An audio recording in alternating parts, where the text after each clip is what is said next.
todos, bienvenidos y bienvenidas al tercer y último capítulo de este espacio de reflexión. En esta entrega profundizaremos en un tema crucial para la historia reciente de Colombia: el acuerdo final de paz entre el gobierno colombiano y las FARC-EP. Si nos han acompañado en los episodios anteriores, ya sabrán que hemos conversado sobre este proceso, pero hoy especialmente nos enfocaremos en los 6 puntos claves del acuerdo. Por un lado, comprendiendo su propósito, su importancia y su impacto en la construcción de una paz duradera. Es por esto que este episodio lo hemos titulado Voces que construyen, porque además de analizar el acuerdo, compartiremos nuestras reflexiones personales sobre cómo y desde nuestra formación como estudiantes de ingeniería en una universidad pública podemos aportar el cumplimiento de este pacto y al desarrollo de un país más justo, equitativo y, por supuesto, en paz. Bueno, como sabemos, para hablar de paz en Colombia, primero debemos reconocer que nuestro país ha vivido uno de los conflictos armados más largos y complejos en América Latina. Durante más de medio siglo, la confrontación entre los distintos sectores, el Estado, las guerrillas, los grupos paramilitares y las redes de narcotráfico dejó una profunda huella en la historia nacional y en la vida de millones de personas. No se trató de una guerra convencional, sino de un conflicto interno que se vivió de manera desigual en los territorios, afectando con mayor intensidad a las poblaciones rurales, campesinas, indígenas y afrodescendientes. Las consecuencias han sido devastadoras: millones de desplazados forzados que abandonaron sus tierras para salvar sus vidas, asesinatos selectivos, masacres, secuestros, desapariciones forzadas y un dolor colectivo que aún no ha sanado. Claro, y en este contexto, el acuerdo final de paz firmado en el 2016 por el gobierno colombiano y lo que fue las guerrillas de las FARC en ese entonces no fue un punto final, no fue como que ahí se acabara todo, sino fue el punto de partida para todo. Fue el resultado también de más de 4 años de violencia, fue mucho tiempo de diálogo, de negociaciones en La Habana, en Cuba, también con el respaldo de algunas comunidades internacionales, y también fue la participación activa de las víctimas, de organizaciones sociales y de expertos en este tema. Fue también toda esa unión de las personas que se comentaba, que se veían los videos, las víctimas, las personas que realmente estuvieron ahí y los cuales ya no querían más violencia. Debemos reconocer que este acuerdo es único por muchas razones: por su enfoque en los derechos de las víctimas, por incluir una jurisdicción especial para la paz, por apostar a la sustitución de cultivos ilícitos desde una perspectiva participativa y por buscar transformar las raíces estructurales del conflicto, como la desigualdad rural y la exclusión política. Este acuerdo no es solo entender un documento, es reconocer una oportunidad histórica para cambiar la forma en que nos relacionamos como sociedad. Hoy lo exploraremos punto por punto, preguntándonos también qué papel podemos jugar nosotros, como jóvenes, como estudiantes, como futuros profesionales, en su cumplimiento. Bueno, para dar inicio, hablaremos de la reforma rural integral, que es el primer punto del acuerdo de paz, y esto no es casualidad. Se centra en resolver uno de los factores históricos del conflicto armado, que es la desigualdad en el acceso a la tierra y el abandono del campo colombiano. Durante décadas pudimos ver que el territorio rural ha sido escenario de violencia, de despojo y de olvido institucional. Es por esto que este acuerdo busca cambiar eso, reconociendo que sin justicia social en el campo no puede haber una paz duradera. Exacto. El objetivo principal de este punto es cerrar las brechas entre el campo y la ciudad mediante una transformación estructural que garantice el acceso a la tierra, servicios públicos, educación, salud, vías, una vivienda digna y oportunidades económicas para las comunidades rurales. Como lo muestra el informe Basta Ya, muchas de las víctimas del conflicto son campesinos que han vivido décadas de exclusión. Esta reforma que quiere reparar, pero también prevenir nuevas violencias. Y más allá de lo técnico, es una apuesta por la dignidad, diría yo, Uno de los principios de esta reforma es que la tierra debe tener una función social. Eso implica no solo distribuir tierra, sino acompañamiento a las comunidades y a las personas que están ahí con proyectos productivos, sostenibles, créditos, formación técnica y participación real, que realmente por eso fue que se inició todo este conflicto y era por la poca participación que se tenía en esas comunidades.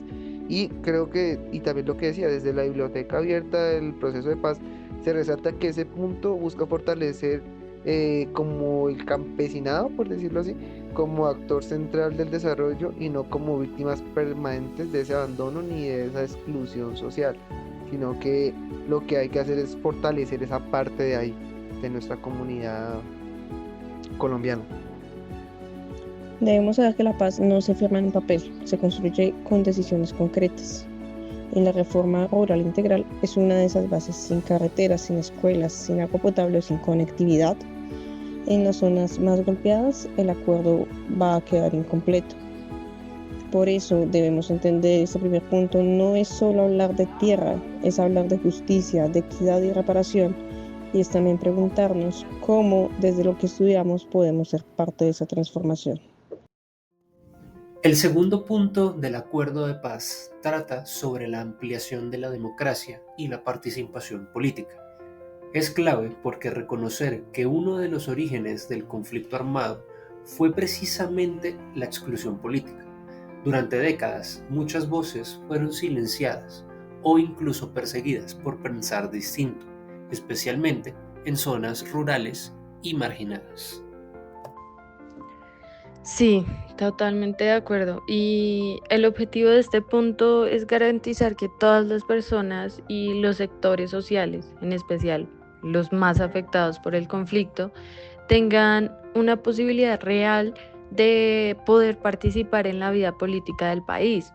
Esto incluye mecanismos de participación ciudadana, garantías para nuevos movimientos y pues también partidos. Y por supuesto condiciones de seguridad para que ejercer la política no sea un riesgo de vida como lo estamos viendo. Este punto busca romper ese ciclo de silencio, represión y exclusión que ha caracterizado a muchas zonas del país, porque la paz no solo significa el silencio de los fusiles, sino también que cualquier persona, sin importar su origen, género, etnia o condición social, pueda expresarse libremente, organizarse colectivamente y participar activamente en las decisiones que afectan a su territorio, sin temor a ser amenazada, perseguida o asesinada. La Biblioteca Abierta del Proceso de Paz destaca que la participación no está pensada únicamente para los combatientes que se reincorporan a la vida civil, sino también debe extenderse a las comunidades históricamente marginadas, campesinos, pueblos indígenas, comunidades afrodescendientes, mujeres, jóvenes y líderes sociales que durante décadas han sido silenciados o ignorados. La apuesta es clara: fortalecer la democracia desde lo local, promover una ciudadanía activa y crítica, garantizar que las decisiones no solo se tomen desde los escritorios en Bogotá, sino también las voces que emergen en los territorios, darle micrófono y lugar a quienes nunca lo han tenido. No es solo un acto de justicia, sino con una condición esencial para construir una paz que sea realmente duradera e incluyente. Y también hay una dimensión ética. Si construimos desde lo técnico, sin escuchar a las comunidades, reproducimos esa exclusión. Participar políticamente también significa incluir otras formas de saber, de habitar el territorio, de soñar el país. Esa inclusión es la que puede sostener la paz en el largo plazo. El tercer punto del acuerdo de paz es tal vez uno de los más simbólicos, diría yo. Es el fin del conflicto armado entre el gobierno colombiano y las FARC. Eso no significa que los problemas hayan desaparecido de la noche a la mañana y con el acuerdo ya todos los problemas en Colombia se hayan esfumado, no. Pero sí marca un cierre oficial a la confrontación armada que duró más de 50 años y cobró millones de víctimas, que no solo trajo problemas a civiles, sino también trajo problemas ambientales y fue una división entre lo que fue el gobierno y las personas y este conflicto que se llevó durante muchísimo tiempo.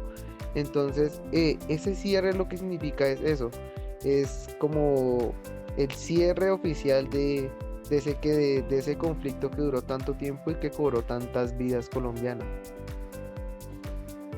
Este punto incluye varios elementos clave: el cese bilateral y definitivo del fuego, la dejación de armas por parte de las FARC, su tránsito a la vida civil y política, y el inicio de procesos de reincorporación social, económica y colectiva de los excombatientes. Es decir, no se trata solo de entregar armas, sino de garantizar condiciones reales para que esas personas no regresen a la guerra. Y como lo muestra tanto el informe Basta Ya del Centro Nacional de Memoria Histórica como los recursos de la Biblioteca Abierta del Proceso de Paz, esta es una apuesta clara por cambiar la lógica de la guerra por la de la convivencia, del enfrentamiento armado al reconocimiento mutuo y la construcción colectiva. Uno de los puntos claves de este esfuerzo fue la creación de zonas veredales transitorias de normalización, espacios delimitados donde las antiguas FARC-EP se concentraron para iniciar el proceso de dejación de armas, bajo el acompañamiento y verificación de organismos internacionales como la ONU. Estas zonas no solo facilitaron una transición ordenada, sino que también representaron un gesto de confianza hacia la posibilidad de una salida negociada del conflicto. Fue un momento verdaderamente histórico, ver a una de las guerrillas más antiguas del continente entregando de manera voluntaria el armamento que durante décadas habían utilizado en combate. Pero el fin del conflicto no es automático, por eso en este punto también se deben contemplar medidas para garantizar la seguridad de los excombatientes, algo que al día de hoy sigue siendo un desafío. Muchos han sido asesinados, lo cual pone en riesgo la confianza en este proceso, que desde este punto se habla de reconciliación, de dejar de ver al otro como un enemigo, de pensar en país como generación que no vivió el inicio de la guerra. Nos toca ahora construir el cierre real de este conflicto desde nuestras acciones cotidianas y profesionales. Punto del acuerdo de paz aborda uno de los motores más complejos del conflicto armado en Colombia, el problema de las drogas ilícitas. Aquí no se habla solo del narcotráfico, sino de las condiciones estructurales que han llevado a muchas comunidades rurales a cultivar coca como única forma de subsistencia.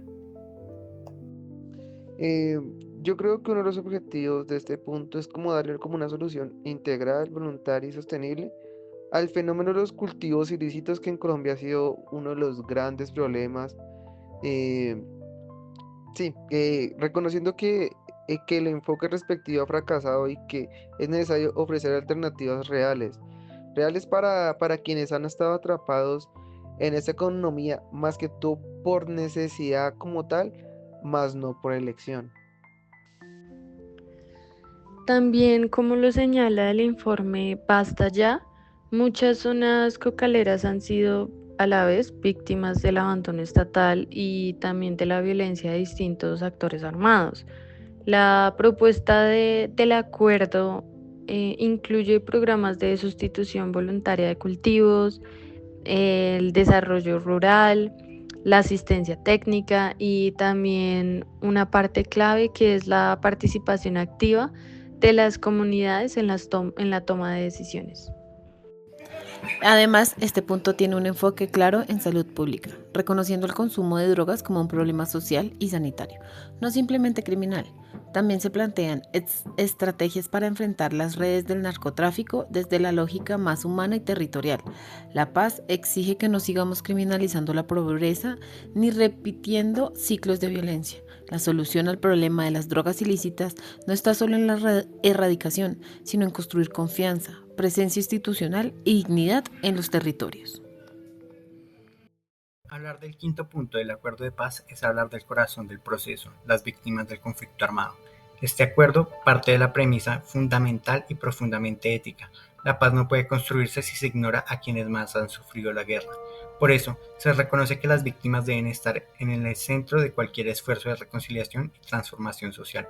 Este punto se basa en las 4 pilares: la verdad, la justicia y garantías de no repetición. No solo se trata de reconocer el daño causado, sino de responder a él con acciones concretas. La creación de un sistema integral de la verdad, justicia, reparación y no repetición, compuesto por la Comisión de la Verdad, la Jurisdicción Especial para la Paz, JEP, y la Unidad de Búsqueda de Personas Desaparecidas, es una muestra de ese compromiso. Estos mecanismos buscan esclarecer lo ocurrido, juzgar a los responsables, reparar a las víctimas en su dignidad y asegurar que los horrores del pasado no se repitan. Es un esfuerzo inédito en Colombia y en el mundo, porque ponen en el centro no a los vencedores ni a los poderosos, sino a quienes durante décadas fueron inmovilizados, silenciados y estigmatizados. En este sentido, el quinto punto no es solo una promesa jurídica o política, es un acto de memoria, de humanidad, de justicia, que busca sanar heridas abiertas del conflicto y construir una paz que sea duradera y transformadora. Exacto, a lo largo del conflicto, más de 8 millones de personas han sido víctimas directas, desplazadas, desaparecidas, asesinadas o afectadas por la violencia sexual, el reclutamiento forzado o el miedo permanente. Este punto busca ponerlas en el centro de la construcción de paz, no como cifras, sino como sujetos con derecho a la memoria, a la dignidad y a la verdad. Una de las mayores apuestas fue la creación del Sistema Integral de Verdad, Justicia, Reparación y No Repetición, que incluye la Jurisdicción Especial para la Paz, JEP, la Comisión de la Verdad y la Unidad de Búsqueda de Personas dadas por desaparecidas. Cada uno de estos mecanismos tiene como fin reconstruir la verdad de lo ocurrido y juzgar a los máximos responsables y reparar el daño causado. Y no se trata solo de justicia penal. Se trata también de reconocer públicamente el sufrimiento de las víctimas, escucharlas, incluirlas en las decisiones y garantizar que lo vivido no se vuelva a repetir nunca más. La paz, en este sentido, también es un ejercicio de memoria colectiva. Este punto nos recuerda que no hay un futuro posible si no reconocemos el pasado. Si queremos construir un país diferente, necesitamos escuchar a quienes más han sufrido, devolverle su voz y trabajar para que ninguna generación tenga que repetir su historia. Y así llegamos al último punto del acuerdo de paz, que es la implementación, verificación y refrendación. Puede sonar más técnico que los anteriores, pero es fundamental, porque sin este punto todo lo pactado quedaría solo en el papel y no se tomarían acciones. En este punto se establecen los mecanismos, los tiempos, los recursos y también los responsables para que lo que se acordó realmente se lleve a cabo en los territorios designados. El objetivo central de este acuerdo es garantizar que el acuerdo en general no solo sea una promesa, sino que se vea una transformación concreta y de alguna u otra manera la podamos medir, especialmente en las regiones más afectadas por el conflicto. Para eso se crearon instancias como la Comisión del Seguimiento del Plan de Marco de Implementación y el Acompañamiento Internacional a través de la ONU. Este punto también habla de la rendición de cuentas, cronogramas y participación de las comunidades en el seguimiento de lo pactado. Yo creo que la importancia de este punto es que se pone a prueba, digamos, como el compromiso del Estado y de las instituciones y de casi toda la sociedad colombiana, pero ¿a qué? Y yo diría que se pone, digamos, como a prueba digamos, a las personas que son afectadas, a los territorios que sean afectados, digamos, por la contaminación que pasó, a las millones de personas que sufrieron alguna discapacidad por este conflicto, como se veían que en uno de los documentales. em, son como todos esos compromisos, y creo que lo que dicen, lo de los mayores riesgos para la paz no solo está en el incumplimiento, sino en la indiferencia hacia todo esto, hacia todo este contexto, es como realmente uno de los mayores riesgos. Y a lo que voy es que para implementar bien el acuerdo de paz implica una voluntad política y de presupuesto y la presencia real en los territorios como tal. Y también nos reta pensar en profundidad sobre la sostenibilidad de la paz a largo plazo, porque no basta con firmar un acuerdo ni con iniciar programas ambiciosos. Lo realmente difícil y verdaderamente transformador es garantizar que esos compromisos se mantengan en el tiempo, que evolucionen según las realidades locales y que las comunidades cuenten con las herramientas concretas para apropiarse de los procesos y liderarlos. La implementación no es solo una etapa del acuerdo de paz, es el verdadero campo de batalla. Allí es donde se enfrentan las promesas con la realidad, donde se mide la voluntad política, la capacidad institucional y sobre todo el compromiso social. Construir confianza con las comunidades que han sido traicionadas durante décadas toma años, requiere una presencia constante, escucha activa y resultados visibles, pero esa confianza puede perderse en un instante con una promesa incumplida o con una decisión centralizada que ignora las voces del territorio. Y ahí es donde todos y todas, desde nuestras distintas profesiones, disciplinas y roles ciudadanos, tenemos una responsabilidad.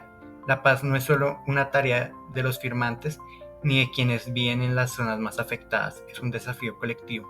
Desde el periodismo, desde la educación, la ingeniería, el derecho, la salud y el arte, podemos apoyar a esa construcción diaria de un país más justo, más incluyente y más humano, porque la paz no se decreta, se cultiva. A lo largo de este episodio, nos acercamos a uno de los acuerdos más importantes en la historia reciente de nuestro país, y diría que hasta el mundo. No solo lo analizamos punto por punto, también lo sentimos, lo discutimos y lo pensamos desde nuestras propias vivencias como jóvenes que crecen en medio de sus consecuencias. Entender el acuerdo final de paz no es solo una tarea académica o un repaso de la historia reciente, es sobre todo una invitación a mirar a Colombia con otros ojos, con ojos más empáticos, más críticos, más conscientes.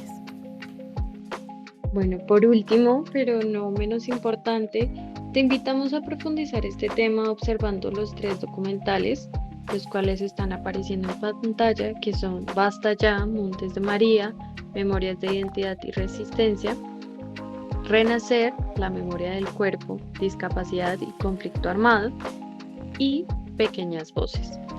También te invitamos a que participes en el informe Basta Ya del Centro Nacional de Memoria Histórica y a participar en nuestro próximo seminario sobre reparación colectiva. Suscríbete a nuestro boletín para recibir materiales de discusión y escribe tu compromiso de memoria y paz en un lugar visible. Recuerda, la memoria sin acción se convierte en otra forma de olvido. Yo creo que es necesario profundizar en este tema, porque la paz no es solo una gran palabra, ni solo fue como ya, o sea, como que está firmado un acuerdo de paz y ya. No, sino está en lo cotidiano, cómo nos relacionamos, en cómo nos escuchamos, en cómo reconocemos a otros y su historia, diría yo. Por eso invitamos ya a las personas que están escuchando esto a leer más, a preguntar más, a no quedarse solo con una visión superficial de lo que fue, sino a buscar a las voces que realmente estuvieron ahí, acercarse a quienes han visto el conflicto desde lo más íntimo y de la visión más profunda que ellos tienen. Colombia necesita memoria, no solo para recordar lo que ocurrió, sino para entender por qué ocurrió y qué debemos hacer para que no se repita.